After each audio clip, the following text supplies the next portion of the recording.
Hello everyone in class. Today we're going to discuss the Ethiopian Empire by Kevin Boyd.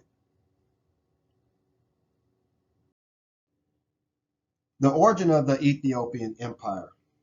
A Christian kingdom which spread the faith via military conquest and establishment of the churches and the monasteries is the greatest threat that came from the Muslim trading states of East Africa and the southern Arabia of the migration of the Oromo people from the south.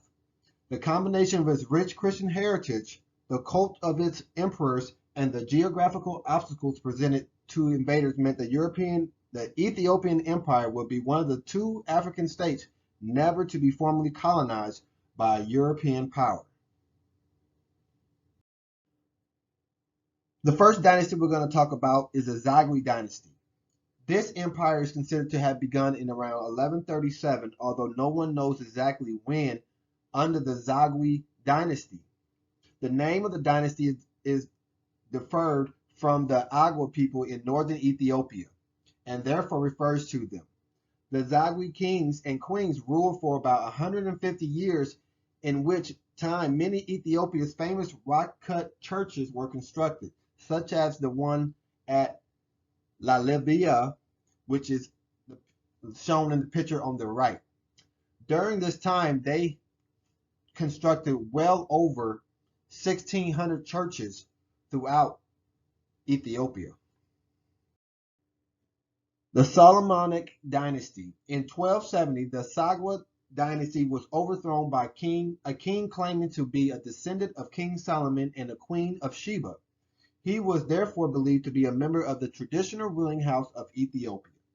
This dynasty reigned with only a few interruptions from the 1270 until the late 20th century. It was under them that most of Ethiopia's modern history occurred. During this time, the empire conquered and incorporated virtually all people with modern Ethiopia. Religion in Ethiopia played a big part in all the dynasties during their time. Religion in Ethiopia consists of a number of faiths: Christianity and Islam. First, let's discuss Christianity.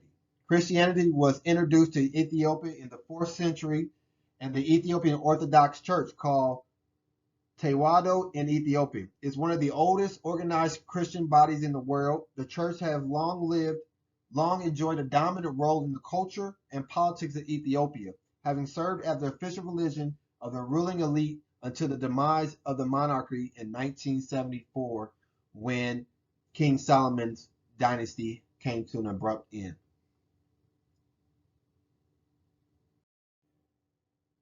Islam's part in Ethiopia's history. During the 19th century, Muslims were subject to convert to Christianity or leave Ethiopia. Some Muslims converted, but the ones who did not moved to the western parts of Gojana or Sudan, where there were continued practices of Islam. Ethiopia was the only region of Africa to survive the expansion of Islam as a Christian state.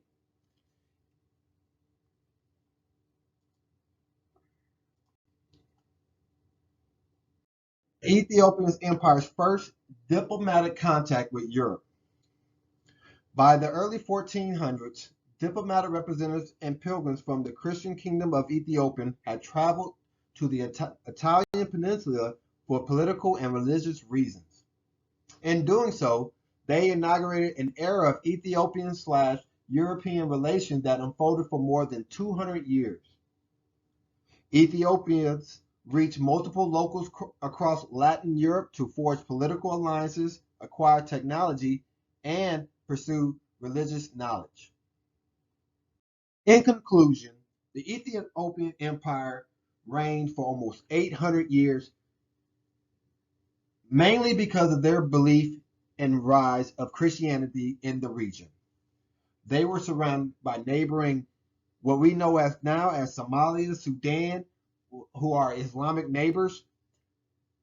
It did no time during the period of the 800 did they not have their religious beliefs first and foremost in regards to trades, military, any cultural thing, it all tied back to Ethiopia's empire, all comes back to Christianity, and that is the main foundation of their empire and why it strived for so long at 800 years and never had their country overtaken. My last slide will be my citation slides. As you see, those are my three sources that I have to gather my information about the Ethiopian Empire. I hope you enjoyed my presentation and learned a little bit more about how Ethiopian Empire started and survived for almost 800 years. Thank you and have a great day.